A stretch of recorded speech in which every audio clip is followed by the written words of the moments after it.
Okay, we should be live now. Fabien is also there. Good morning, Fabien. We just went live. So, hello everyone, and welcome to our next query research progress update. So yeah, the goal of this update is still the same as before. So to go over the different researchers in our team here at Ghent University, where the high-level goal of this team is to highlight the complexities for reading and writing for application developers. And we do this by building efficient read-write abstractions over decentralized data environments so we can build interactive applications. There's some echo, that's fixed. So in our team we have the following researchers working on different subtopics. So we won't go into detail on those yet. That will come later. So the plan is to go over each of those researchers in about 5 minutes. So in 3 slides, first slide is presenting the high-level goal of the PhD. Then the second slide is to go over the accomplishments of the previous month. And then the final slide is to go over targets for the next month. And after each set of slides, a short moment of discussion. Now, we will first start with our guest speaker for today, who is Mohamed Ragab, who is a postdoc at the University of Southampton, and he will talk a bit about the work they do on the ESPRESSO project. Yeah. Ragab, over to you. I'll just stop my screen share, and then you can share your screen. Absolutely. Thank you very much. Thank you, Ruben. Thank you for the invitation. Let me just share my screen.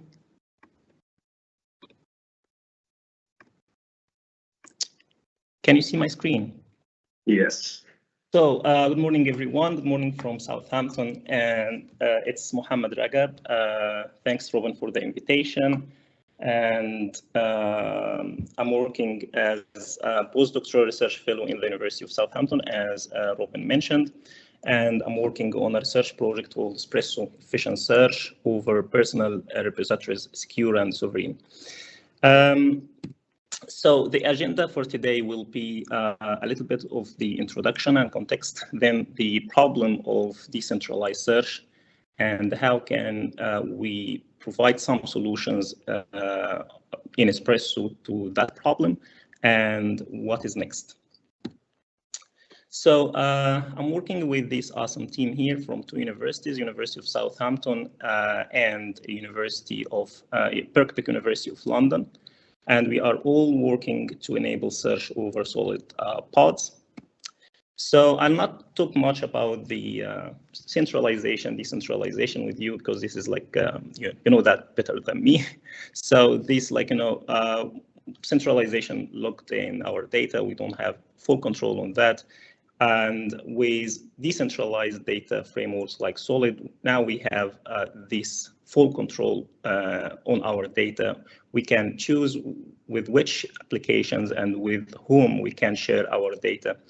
And this happens through decoupling the data from the applications.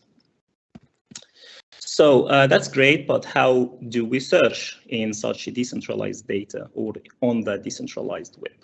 Because, search was like one of the critical fundamentals of the success of the web in the first place. So how can we do that in such decentralized information? And the challenge is, how can we provide scalable search across user-governed or user-controlled data stores with differentiated and dynamic ad hoc visibility scopes or access rights? So the traditional centralized query and search solutions with centralized indexing don't provide don't provide like full solutions to the problem that we are talking about, and it doesn't even scale efficiently. Why decentralized search?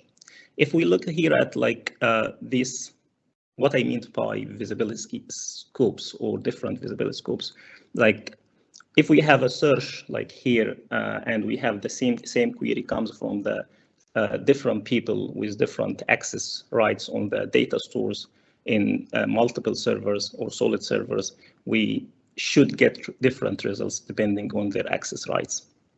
For example, here, the first user with UUID1 or web ID can have certain files according to their access rights on these data stores, but user number 2 can have less files because they have less access to the data stores, and user number 3 can have access only to the open access files. Of course, they all have access to the open files. So this is like, how can we find a system here?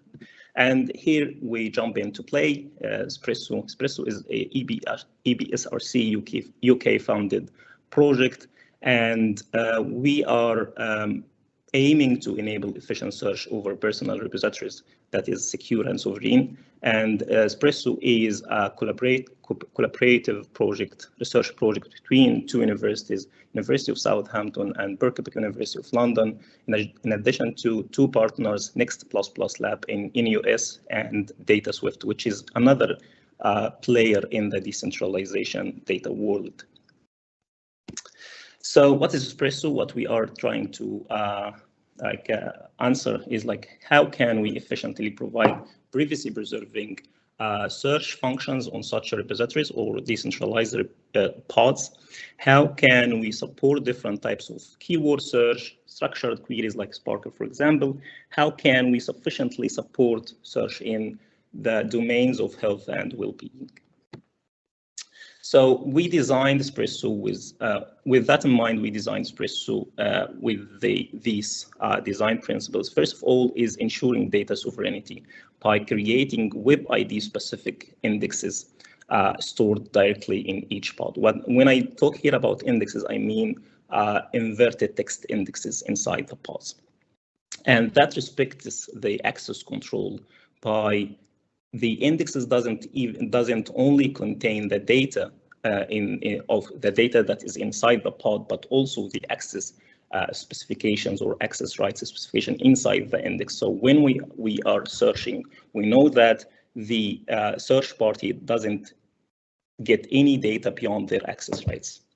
Decentralization and scalability. So we are building ESPRESSO with interconnecting all these solid servers using an overlay network. We're using a project quite old called IBM GuianDB, which is an overlay network that can interconnect all these machines all together. And we are also relying on metadata that is used for source selection. Source selection here means the relevant servers and the pods. What I mean by relevant to the query or the keyword that we are searching for, and also for the search party. So this is like, what we mean. We can order these and select the servers and pods using the metadata that we put in different levels. Everything is open source, and the last thing is privacy over efficiency. If we have any mechanism that will make our search faster, but this will jeopardize or compromise the data privacy, probably will not do that. We will find another way to do that.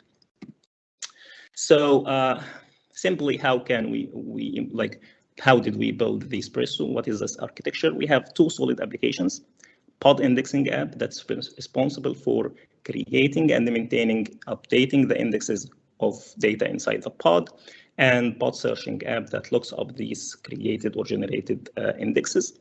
And we have the overlay network that can be used in 2 ways. It supports search and can be used in 2 ways. It can be used as decentralized or federated storage layer, in which we can put the metadata that I talked to you about, and it can be used also as a query router or propagator that can propagate the query to all the solid servers and its underlying data pods. So this is like how these components work together. We have the pod indexing here, this green box flow here, that it accesses and gets permissions from the pod owners to create indexes inside the pods. And we have the overlay network that interconnects the solid servers, and we have the search app, which is a solid application that has a UI that receives a query from the searcher that can be user or application, and it will talk to the overlay network that will propagate the query to all the solid servers and aggregate the results back to the search app. So what is next in ESPRESSO? Actually, we are extending to structured queries, like Sparkle, for example, utilizing frameworks like Communica. We did that with collaboration with Ruben, but that was like, kind of short papers in DAP last year. And that we are like, it's one of the main goals of ESPRESSO to also have like kind of focus in Sparkle in the last year. Exploring advanced metadata anonymization and obfuscation techniques to further enhance the privacy, incorporating adaptive ranking mechanism. We do ranking right now, but we want it to be like an adaptive way to be in real time. Optimizing routing and propagation of queries through the overlay network. And last is like data encryption in the overlay network. When the data is in the overlay network, we want to make sure that everything is encrypted and cannot be misused. And that's it from my side. I hope I didn't take much time. That's okay. Thank you, Ragab, for the nice overview. Does anyone have any questions? The indexing app, does it have complete authorization of all the pods then? So is there one indexing app for all the data in all the pods, or is there an indexing app for each pod or subset of pods? It's a good question. So no, every pod has its own index, and this is the part of decentralized indexing. So each pod has its own index, this brown thing here. So each pod, the pod index gets permission from the pod owner to index their data, and the index is like also can be controlled by the data owner, and it incorporates all the access rights that the data is that the data has. Actually, I have a kind of thing here. So if you see like this is the index structure of one pod. So if this is the data and the data has access control list, this file can be accessed by WebID 1 and WebID 3. This will be somehow, it's WebID specific, and we have here the information of the access control inside the inverted index inside the pod. Thank you. Any further questions? May I ask one, please? Yes. Hello, Mohamed. I'm Fabian. I'm from Sophia Antipolis, south of France. You built on top of GaianDB, right? Which is above Apache Derby, right? Yeah. So it's a relational model. Yeah. So how do you how does it work for you? How do you store your RDF? How do you store your indexes? How do you did you make the connection between the GaianDB world and the RDF world? Thanks for the question, Fabian. So it's we are using the overlay network or IBM GaianDB, which is like relational model built on Derby. It's we are using that. We creating the index itself. It's inverted index. It's text index inside the pods. When we have a query comes from GaianDB, the query is SQL query, but at the end of it, we are searching for the keyword. So while the keyword is, for example, Fabian or like Southampton or whatever. So the query that is propagated to all the servers is a SQL query, but it contains the keyword that we are looking for. Okay, but could you give me a hint as to what your relational schema looks like? How do you store actually things in your? Yeah, so we don't store the. First of all, I didn't mention that we are not like working on RDF. What I meant by indexes, it's just like text indexes. And these indexes are stored not in GuineDB. GuineDB is just a query router, and it's like just will send and propagate the queries back from GuineDB, from all the servers using HTTP service. But the data itself is not stored in GuineDB. The data itself is stored in the pods and cannot. Okay, so okay, I understand that. So the GuineDB is really at the indexing and metadata level. Yeah, like that. It's like kind of, it contains metadata about the solid pods and where the indexes are in which pods, etc. It doesn't have any data, like actual data. Okay, the data I got are it. inside the pods. Yeah, I missed that part. Okay, great. Yeah, actually, yeah, this is like here. Yeah, as you see, like, the overlay network here is just like a query propagator. It contains some metadata, but okay, where are the indexes and in which pods, etc. So I can navigate the query to the most relevant servers and the most relevant pods. I understand now. Okay, thanks. I didn't. I had missed the fact that you keep the data inside the pod and you only you use the overlay network for actually indexing. Yeah. Maybe one last question from me. So this indexer or the ESPRESSO system in general, does it handle data updates? Like, does it run once and then assume that the data remains the same over time, or will it handle updates over time as well? It should. We are not. We don't do that. We do that in a batch way, but we have what is called metadata manager. Can you see my screen? Yes. So we have what is called here metadata manager. This metadata manager, from time to time, it should go and update the metadata, and the indexer also should go from time to time to look up the data inside the pods, because it already got the permission to access the data and to update the indexes. So this should happen, yes. This should happen from time to time to update the indexes, and the metadata manager should, from time to time, periodically goes to the metadata kept in the server level and in the overlay network to update them. But very good question, yeah. Okay, that's clear. Okay, thank you, Ragab, for your very nice presentation. So in the interest of time, let us continue with the rest of this progress update. I'll just continue sharing my screen here, which should be visible now. Okay, so the first person who is going to present here today from our team is Elias. Over to you. Yeah. So when was the last time we had a update? 2 or 3 months ago. 2 or 3 months ago. Yeah. So before the holidays. I've accomplished a lot, but generally my overarching goal has remained the same, and that's that my PhD is focused around developing a framework to connect genomic data for use in healthcare while preserving the privacy of that data and making it queryable. Specifically over the past month or so, or a couple months, I've done quite a few things.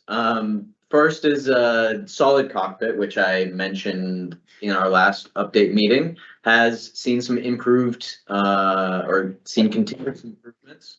I've decided that I'm not going to be submitting it to a conference as of yet, just because we want to polish it a bit more as a demo paper kind of thing.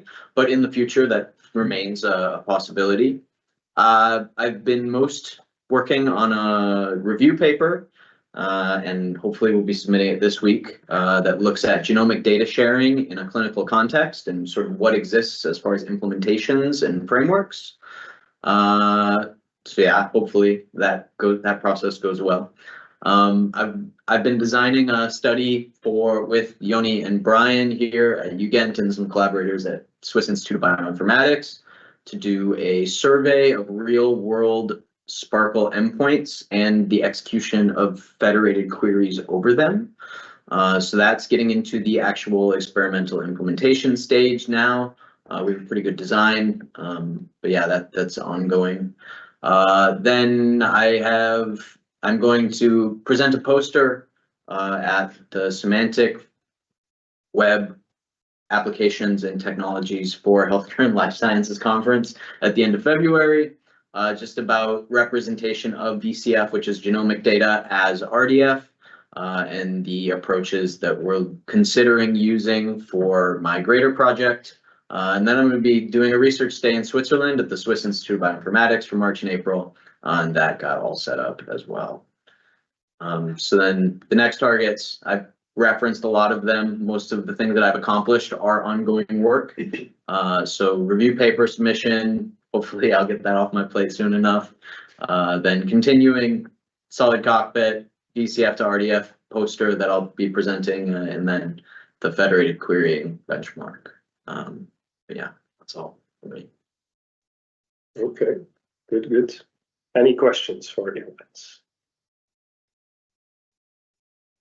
So do you have any results for the conversion, or any preliminary results where like, oh, this works this well? So the idea for the poster is more so a research in progress poster, where this is what we are looking to do. And then a lot of the people at this Semantic Web for Healthcare and Life Sciences conference have experience in the field. And so even in the poster review, there was a tool suggested that we look at that already does exist, but isn't, very publicized. So I didn't find it in the review and production of the poster paper. So it's more so looking at if, these things actually exist and like what does exist, and if we need to improve it for what we're trying to accomplish. So no actual results yet, but the framework is constantly being adjusted. Sounds good. Okay, if no further questions, let's move to Jonni. Okay, so my current high-level goal is to investigate adaptive client-side techniques for a portable server-independent query optimization over distributed linked data sources. So basically, just finding ways to make queries run faster without relying on server-side implementations as much as possible, because those are not guaranteed to exist usually. And within the past month, I continued the work on voice support for Communica, which had some issues with regards to scalability, because some of the descriptions can be really large. So the solution was to only parse them when they are needed, or to only extract the data that's needed when it's needed. And that one seems to be working finally, but there is still additional work needed to make it actually usable in the engine, for example, for cardinality estimation. And then I also did some work on the Communica Sparkle endpoint implementation, which basically allows the use of Communica as a Sparkle endpoint, because that one was missing the support for a default graph URI, which is needed for some benchmarks if using Communica as the endpoint for those benchmarks. And and then also I worked on the rate limiter to avoid overloading servers, because that one still has some issues. It seems to work, but then there are edge cases where it completely breaks itself. So that one needs additional testing, and I'm planning to set up some proper benchmarks for it later, and maybe look into making it a demo paper or something to show the importance of rate limiting in even in link traversal. And then I also finished retargeting a link traversal join restart paper for an international conference on web engineering, because the paper itself is more about engineering and benchmarking rather than research, like full research. So that one is done. I just have to submit it, and there's the results are on the right side.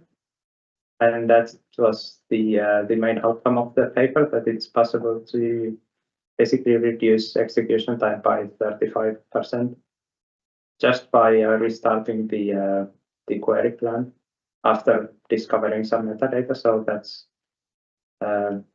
it's not the state of the art, but it shows that even in linked traversal, it's possible to do something at least. And Yeah, but your findings are interesting here because you show that just blindly restarting or unintelligently restarting can even increase execution time by quite a bit. So you have to do it in an intelligent way. Yes, but I left that part out of the figure. Yeah. Well, that figure is in the paper. It's in the paper. Yeah. Yes. And next, my plan is to finish everything on the previous slide, and then look into query execution over solid pods and Sparkle endpoints to see how the engine is able to split the queries between those different data, different means of accessing the data, and then see what there is to improve. And that's it. Okay, thank you, Jonni. Any questions? Yeah, if I may. Yes. On the previous slide, please. So on that slide, you have the baseline plus 9 other configuration. Can you tell me a bit more about the different configuration you tested here? Because so we get from your result that number 8 is the best one, which I understood is the one where you restart the planning blankly. But what about the other one? What about 5? What alternative did you test and why? Oh, yeah, this is actually part of a bigger figure. I think it has 20, no, around 20 or something different configurations, and the blue ones here are the ones on the left are the baseline, which is the first, and then the 2 that follow are the overhead measurements to see what kind of overhead the implementation required for actually restarting the query plan is. So, but it doesn't do any restarts. Yeah, it doesn't do anything. It's just to show what kind of cost it has to have the infrastructure in place. And then the red ones are they basically restart the plan when the metadata changes, and if it changes in a way that would affect the plan. And then the blue ones are with metadata, you mean like the cardinalities that are counted? Yes. Yeah. Or estimated. Yeah. And then the blue ones, there's only one on the right side, but there were I think 10 of them were restarts with different timeouts. So basically just waiting for a specific number of seconds during execution and then restarting it regardless of what's actually happening at that moment. So yeah, and there were a lot more of them, but they all performed really badly. I just left them out of the figure here. But if I may use a little bit more time, what is the difference between 5 and 8, for instance? That's the one I'm not. I do not understand what we are comparing on that case. I think 5 used counting and 8 used the formula from Hagedorn and others, but I have to check it. Okay. No further questions. Any other questions for Jonni? No. Okay, good. Then we can move over to Ruben. Right. So my high-level goal is about the same. I want to do client-side personalized optimization for link traversal, which has a few sort of options. We can use caching to cache on the client side. We can learn optimization techniques given previous queries, as we have personalized optimization here. And we can do prefetching, where we sort of already know what might be important to have in the client-side cache or files, so we can optimize queries better. what I did these few months is I submitted a paper to ESWC. I'm not going to read the title, but it basically investigates the performance of existing link prioritization algorithms in these new structured environments like solid. We do so using a sort of new metric, which we formally define and extensively benchmark. It's called the R-cubed metric, and it sort of measures the marginal performance of link prioritization without any noise or other unrelated optimizations coming in the way of comparison. To make this paper, we provide modular re-implementations of these existing link prioritization algorithms, which is 16 of them. And you can easily swap them in and out using Communica. And our findings are basically that these link prioritization algorithms do not perform well in these structured environments because they have no clue of the structure of the environment itself. It usually actually reduces the performance even in an Oracle setting because it cannot, for example, use the type index in solid, which directly points to a specific resource. We also find that the benchmark solid bench is not really sort of enough to really benchmark prioritization because most queries that actually traverse to multiple paths are intractable currently, and the ones that are tractable are actually usually single path queries, which sort of makes prioritization a difficult task because it's kind of small. So next, for the next paper also implemented HTTP caching in Communica. So we follow the HTTP specification for caching. It is not yet merged because it needs some work still, more testing, but it actually does show pretty good results when doing repeat queries. For example, the discover 1.1 goes from 3.5 seconds to 0.5 on repeat queries with the HTTP cache. So next up is the cardinality estimation using Lorentz optimizers. We reproduced a pretty good one from the paper on the slide.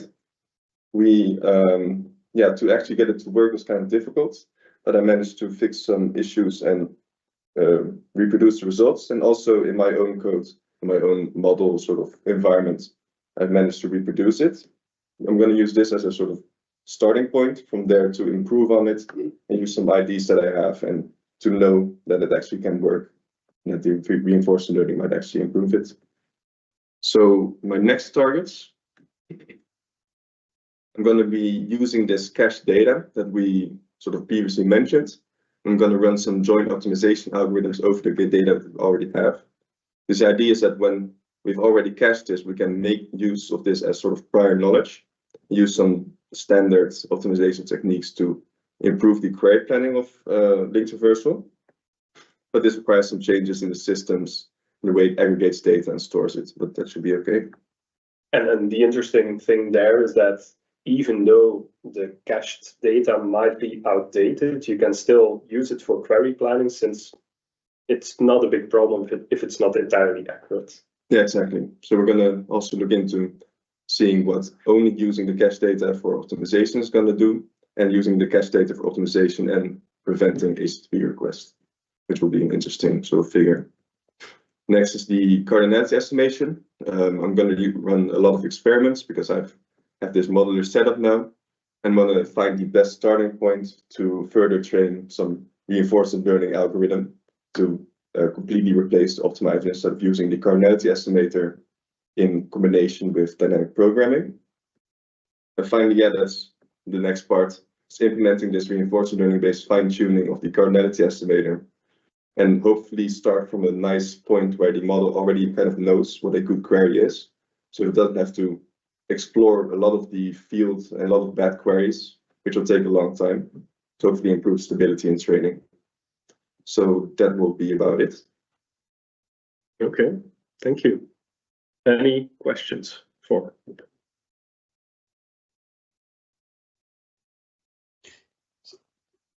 Coming back to using the cache data, even though they're not up to date, how do you see that? How do you see handling the decay of the cache? Wait, can you repeat it? I didn't quite hear the last part. So you mentioned that using the cache data, even if they're not up to date, is having a positive impact, right? Yeah. but how do you intend to? So I'm guessing there could be a time limit, or there could be a way to take into account how long has been the cache. When was the last time the cache updated? And do you intend to take that into account? Or how old is the cache, or just it's up to date, it's not up to date? Yeah, we should probably take into account a little bit at least, because any data that will never be used again and is still in the cache might change a lot. But in general, it might be because we use we're going to use a LRU cache. At some point, all data will be evicted because we cannot store all data that we query over. And in that way, we sort of ensure that by continuously querying, at least most cache data will not become super stale. It might need some revalidation, but the HTTP spec will sort of handle that too. But yeah, using a sort of time that it can maximum age might be a good idea. And setting it is maybe more of an engineering challenge to know like how long does it take usually for this caching data to become really unusable. And the question that comes with it for me, which maybe my intuition is wrong, but the freshness for data depends on the type of the data. And for my first name, it's not going to change, right? And so some data, they could stay forever in a cache without actually this being a problem. Any hints on how this could be leveraged? Well, depending on how the server implements it, because there are these cache headers. So like most websites, when you have an image, you want to use a certain URI that doesn't change. In that way, you can set its cache control to about a year, where the cache can use it for a year. And if it's very fast changing data, that might also be a server-side thing, or even if it's changing quickly, the structure of the data might stay the same, and the way it's filled in is somewhat different. So even then, on fast-changing data, it might be useful to use it anyways. But I'm not sure how exactly we're going to detect it. We might also have to look into seeing how quickly certain data points change and storing that too, as a sort of way of determining updates. Because Ruben, I don't know, Ruben, correct me if I'm wrong, but currently in the HTTP protocol, we have this hashing mechanism to know if we already have the latest representation of a resource and we don't have to get it. But there is no way someone could say the hash of this will never change.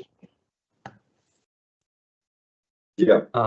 There is no way in the HTTP protocol I can promise, because there is a case to be made, just like people want to close the world locally for some processing, people may want to say, okay, this part of the data set not going to change. The name, the dates of Caesar and its name and first name, they're not going to change, so don't bother asking me again if you already asked.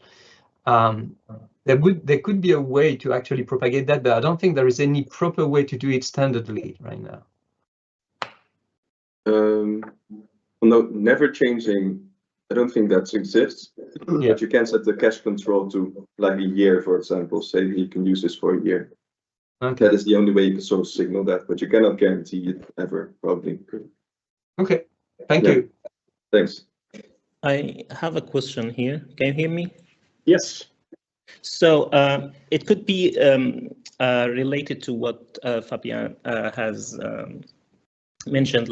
So how do you decide that this cache is kind of obsolete now, that we need to change it? And is it like user specific caching? I mean, you can have different queries comes from different users. So how do you decide this is like the most relevant cache to keep? Because you don't have infinite storage for caching. So you have different users, different pods querying your system. So how do you keep the most relevant to all these users, and how do you know that this is not obsolete cache for most of the queries comes to the system? Right. So the caching will be primarily client side. So we don't have to think about multiple users with multiple different queries, probably. And that's sort of the strength, I guess, of the client-side querying, where there's only one user with a specific pattern that it uses. Yeah, so the query engines here are purely personal, so they are not shared across different users. Brilliant. Yeah. Okay. Yeah, that And makes then, sense. yeah, for bot cache will probably be just least recently used because it's simple and just evict whatever hasn't been used for a while when there's no more space in the cache. Like based on LRU, for example. Yeah, exactly. Okay. Thanks. Thank you. Okay, then we can go to the next person, and that is Maarten. Yes, hi everyone. So my high-level goal is to optimize decentralized querying using aggregators with incremental processing. So to synthesize this a bit, aggregators are architectural components in the ecosystem that perform, in this case, queries beforehand and then make the results of those queries available for multiple users. This is based on the assumption that applications in general perform the same queries. So we can actually cache these results beforehand and then make them available. And then incremental processing is doing the Sparkle queries incrementally, meaning if the data changes, we actually make sure that the results update as well. And yeah, the incremental processing is what I've been working on the past few months. Next slide. And yeah, it's called Incremunica. It's incremental Incremunica. And the past few months, I've been mostly working on the version 2 of Incremunica. This includes a update to Communica v4. And yeah, most notably, the group by and aggregation functions are now all done incrementally, which is pretty cool. Also, dynamic additions and deletions are now supported. So whilst the query is actually executing, you can actually add and delete sources, and the results will also change. The additions is similar to link traversal. So with Incremunica, you can actually do link traversal. And then some breaking changes like renaming things that were not correctly named. Yeah, Incremunica v2 has most of Sparkle Select support, except for order by and recursive property paths. So 1 or more or 0 or more property paths are not supported, but all the rest is. And during the past few months, I've also then wrote and submitted the paper of Incremunica to IWC as a resource paper. I've added a QR code in the corner if you want to check it out, if you want to check out Incremunica. My next goals is to rework the internal review comments of an incremental joins journal I've wrote. So yeah, in this journal, I talked about different incremental join algorithms that exist, and then benchmark them. And yeah, that's my next goal, is to rework those comments and then submit the journal. And then after that, I will focus on the query aggregator journal. So I have a proof of concept aggregator and want to finish that one and then evaluate them based on some use cases. The use cases that I have right now are solid watch party, which I've already worked out. And then I want to build a Strava clone, as this is partially sensitive data, as you have like location data and heart rate data, so kind of healthcare data, which is really privacy preserving. And there's a lot of aggregations in that area to have some metrics about. Strava, by the way, is a fitness app, a social fitness app, if you didn't know. And then you have some aggregations in there, like how many calories you burn. So it's an interesting use case for the aggregator. And then maybe some other use cases which are to be determined. Those use cases are not set in stone, but that's the idea at least. So yeah, that are my plans in the coming months. Are there any questions?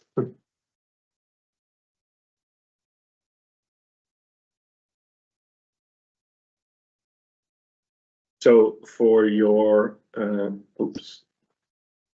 for the recursive property paths, is this, so it's not supported at the moment. Is this impossible to do, or is this possible to do but planned in future work? The second one, it's not used that much recursive paths for me at least. So I wanted V2 to be available, so I parked it for V3 then. But it is in the future. Same with order by, it's possible, but it's difficult. So I parked it for now, so V2 could be released sooner instead of like July or something. Yeah. So yeah, that's the reason. Intuitively, just from my understanding, so you explain you are supporting group by and aggregation, right? Mm-hmm. But you're not supporting order by. Indeed. So what makes order by especially difficult with respect to group by and aggregations in general? It's because Incremental is built on Communica, and Communica uses a streaming way, so it streams out the results of the query if you have worked with Communica.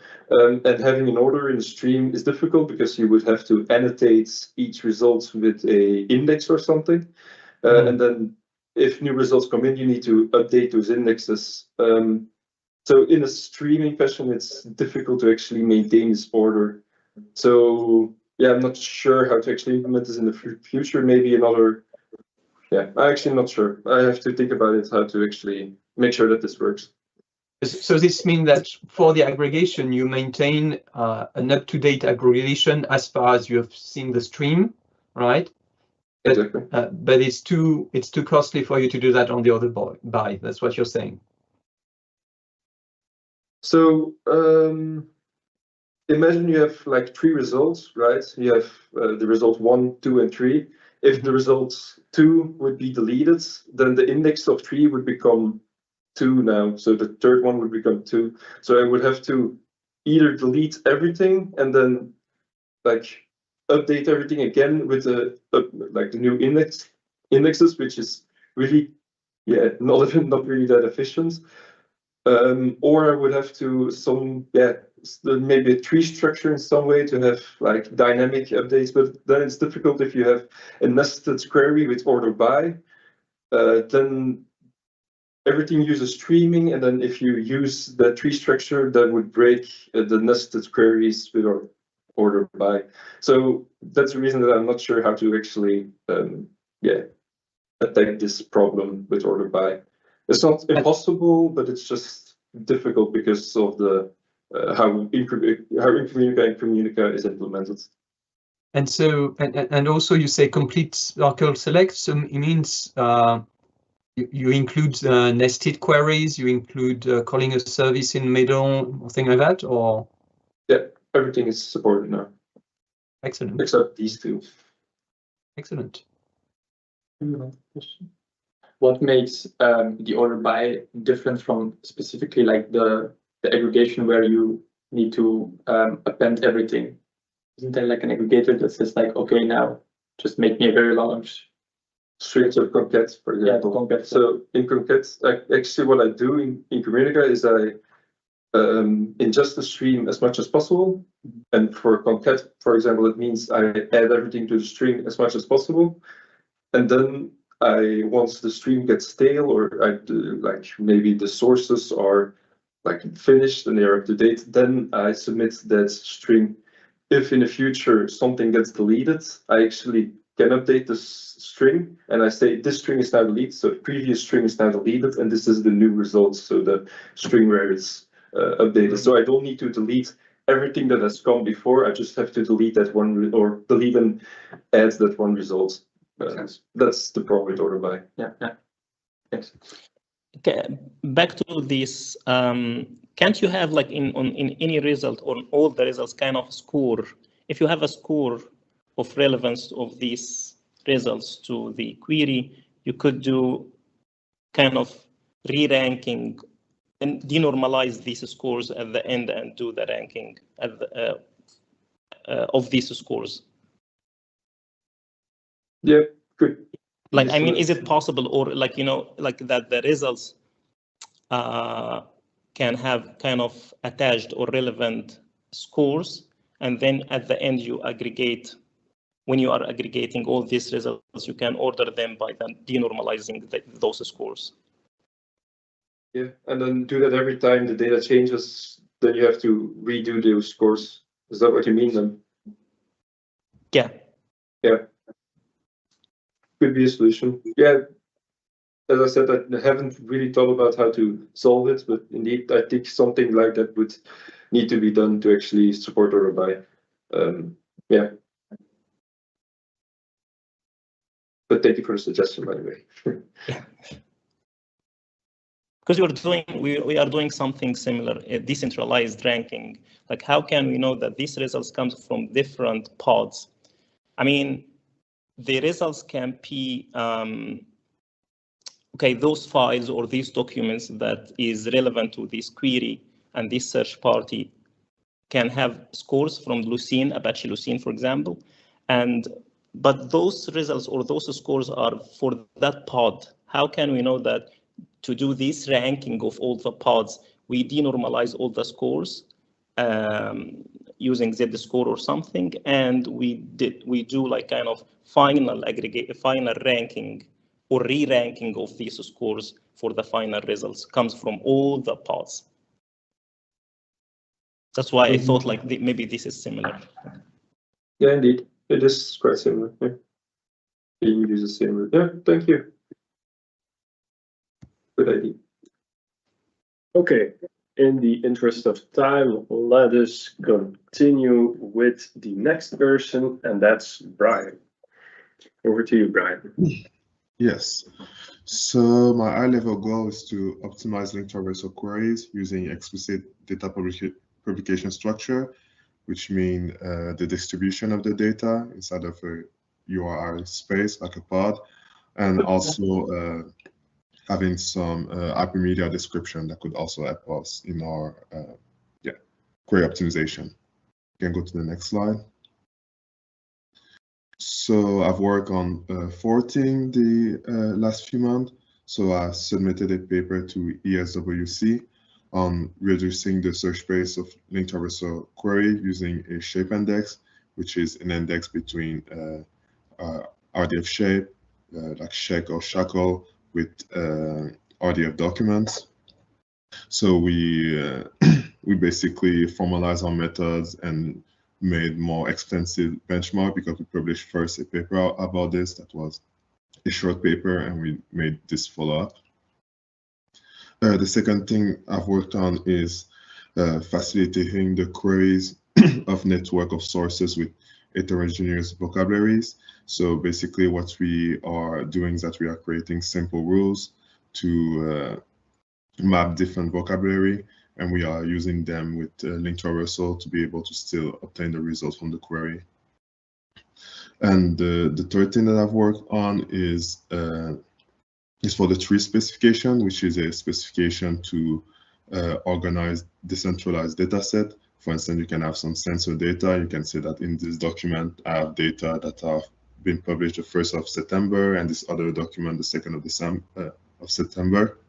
And you can add those relations between them to basically guide you towards this data set. So what I did is that I expressed them using SPARQL algebra, because previously they were just defined in Word in a custom manner, and I felt like it would be easier for implementation and to be more precise to have it in SPARQL algebra. The last thing I've worked on is using an index for federated queries, where we have our result and we have our query inside of some sort of materialized view, so that we can do a query containment problem over them to select our sources to be able to find our result quicker, so we don't have to re-execute the whole queries on those endpoints. And we can go to the next slide. So those are a bit of result that I had in my paper submitted the ESWC. So for some queries, the result can become 7 times faster with our shape index. On the left, we see it based on query template, and on the right, I showed just 2 figures for single queries, because sometimes it's a bit harder to see how it can perform when we sit with the whole template, but it just takes a bit less space. So yeah, we can see that for most queries, we either perform better or almost the same, except with query S4, which we perform worse. We perform worse because for this query, we don't really use the structure of the pod. We just access it kind of directly or result. So my method assumes that we always use the structure of the pod, so that's why we perform worse for that. You can go to the next slide. So my next target is to work on the containment algorithm for the materialized view project that I've talked about.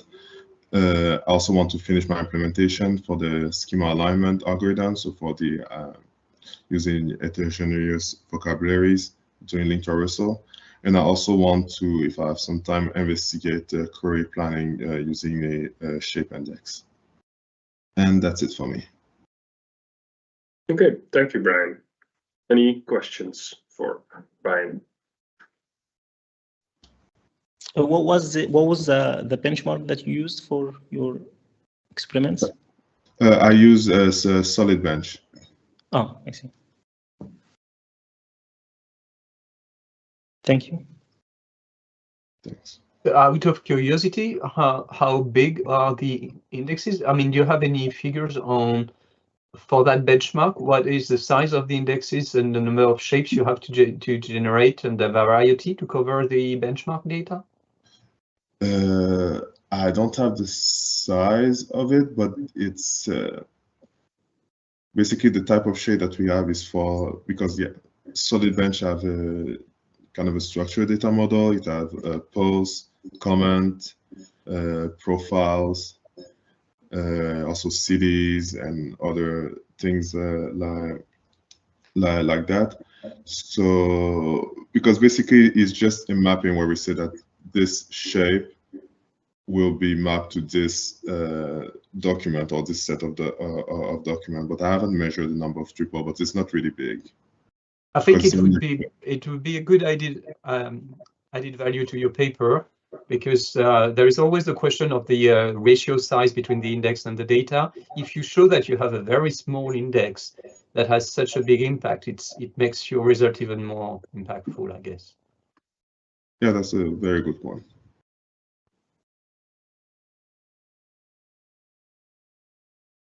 Okay. If no further questions for Brian, we can go to Jitse. Hi. So my high-level goal is optimizing write performance in decentralized personal data ecosystems. So I'm looking at how we can basically for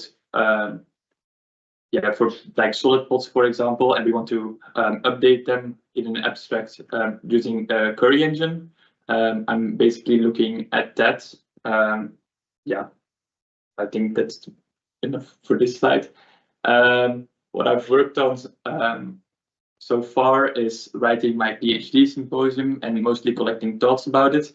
In the last couple of months, I've also pondered over a semantic description that links data to the interface that actually exposes it.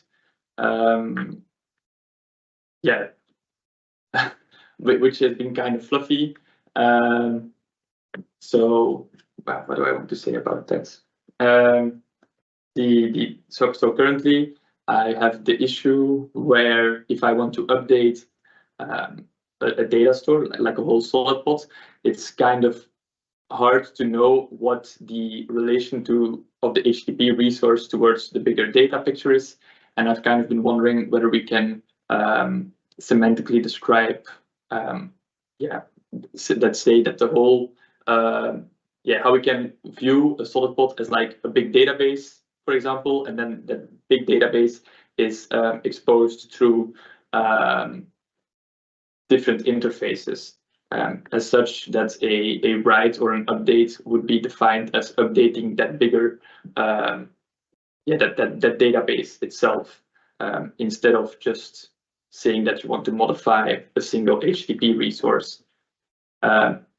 but that has been fluffy. I've been talking about this with some people, but not much to report on. And the thing I spent most time on is releasing a canary build of Dracula, which stands for the transpiler for query languages. The idea there is to create a modular transpiler. So now with Sparkle 1.2 coming out soon, the idea is to that if you, for example, write a Sparkle 1.2 query, but the query is serviced over a Sparkle 1.1 interface, whether we can transpile the Sparkle 1.2 query to Sparkle 1.1. So I'm looking at that. Currently, it's just a Sparkle 1.1 and Sparkle 1.2 parser, which is modular and matches the output of Sparkle.js as such that we can easily swap out Sparkle.js in Communica for Dracula, which has the benefit of being modular, and additionally, it seems to be quite a bit faster. I think that's it here.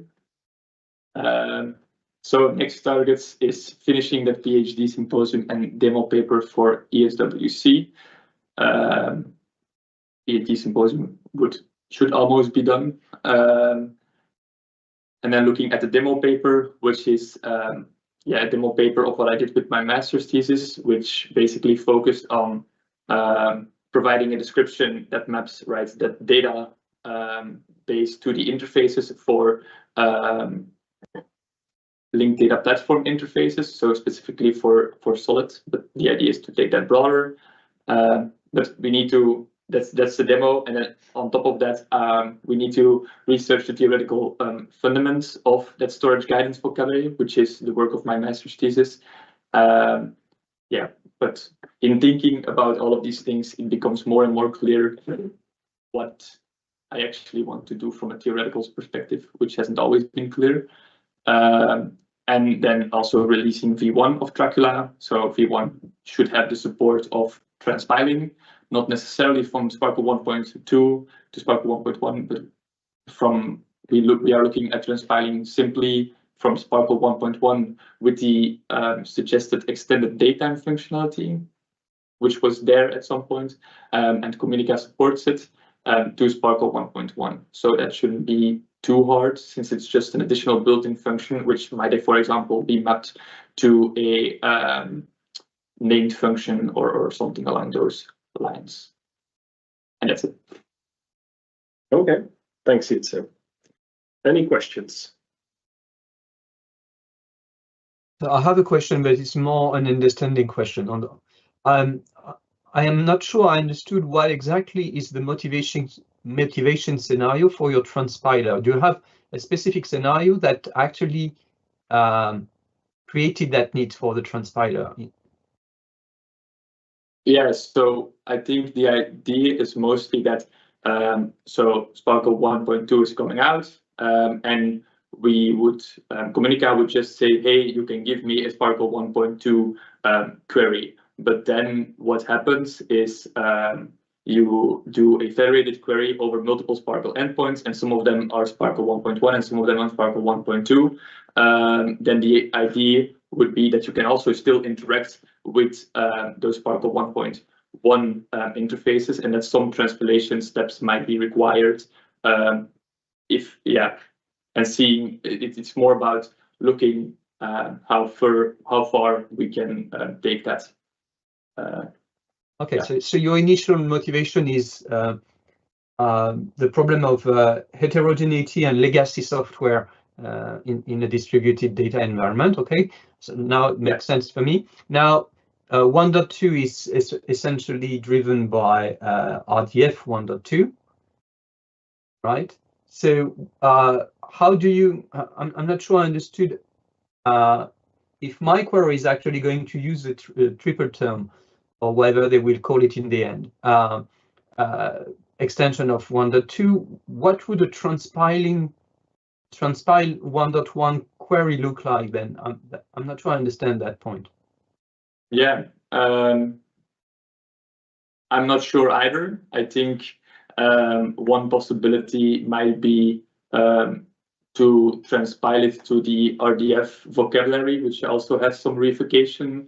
So that would be okay. So because you have the reification and you have the name graph, and that was what I was wondering if you had an idea, if you were planning to do some kind of name graph representation of RDF 1.2. Well, if there's multiple approaches, I'd need to further examine them. But I know of the RDF vocabulary reification, but maybe it's possible to have. We already have a giant config possibility in Communica, so maybe you can even configure it.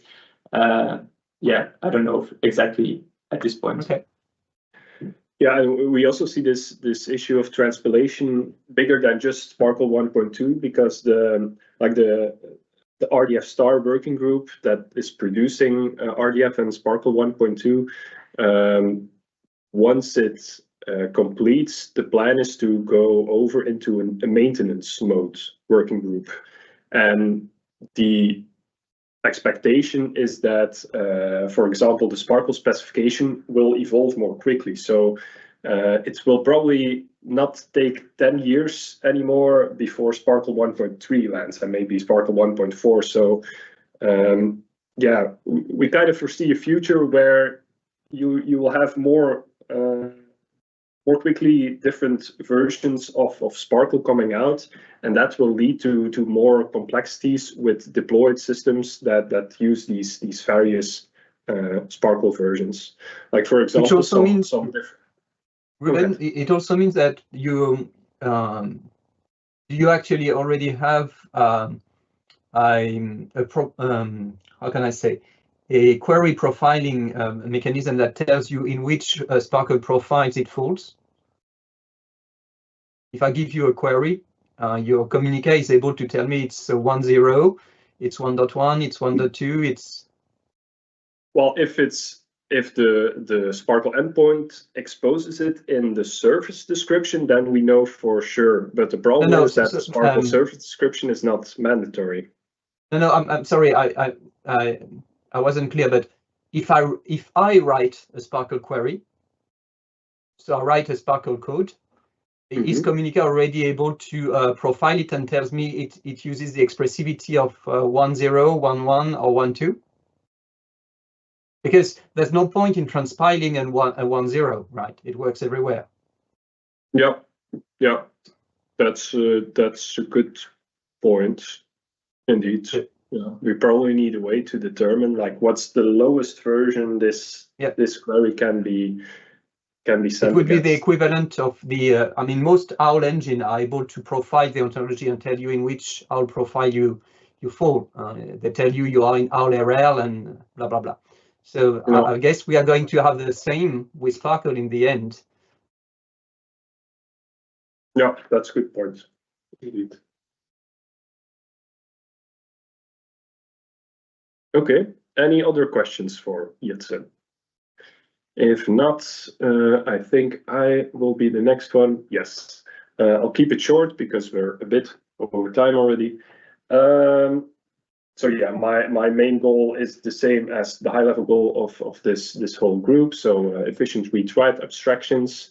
So in order to achieve this, I mainly look into supporting all of these PhD students in their research. So in the past month,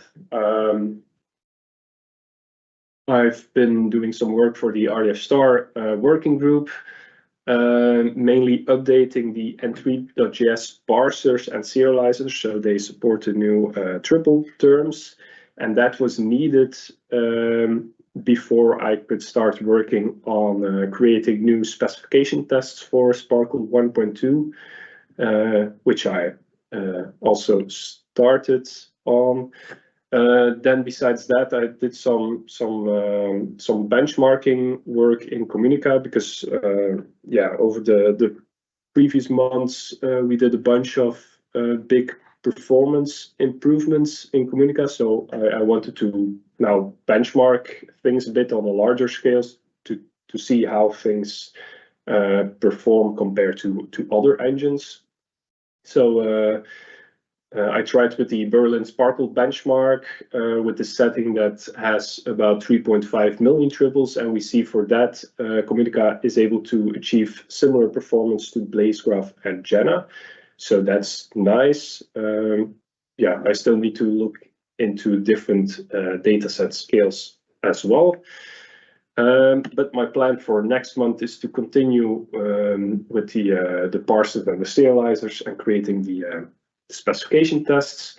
Then I need to prepare a bunch of lectures for the next couple of weeks and months. And then if I have any time left, I'll continue with that Communica benchmark. And that's all for me. Any questions? Either for me or for any of the previous? Yes. I just wanted to make the question that if anyone online knows anyone that's busy with updates over SolidPods or similar, that please do send them my way, because I'm kind of lonely right now.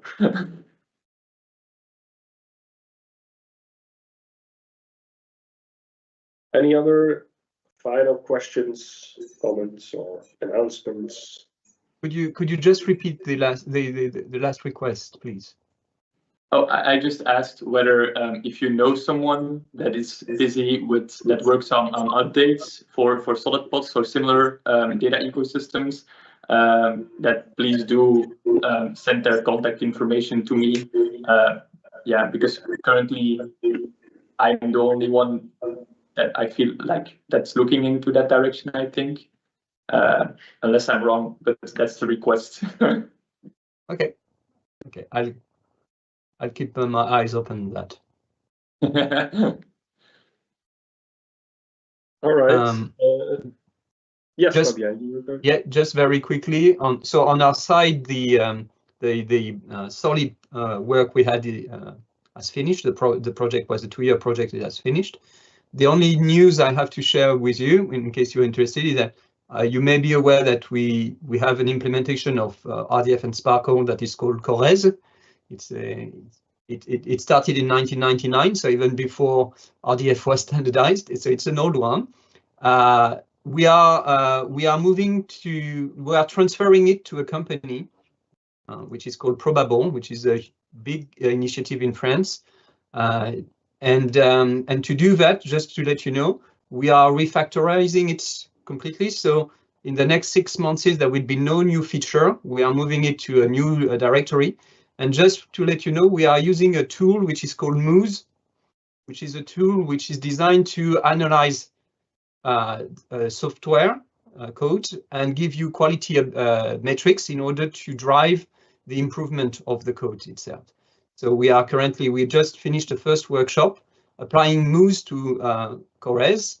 We are receiving the reports of everything which is wrong in our code, everything which is wrong in our modeling, every pitch which is dead or thing like that. And in the next 6 months, we will be reshaping CoRES according to these reports, just to let you know. Okay, that's interesting. I pasted the links in the chat. Yes, thank you. And this Moose tool, does it work for all programming languages, or is it specific to some?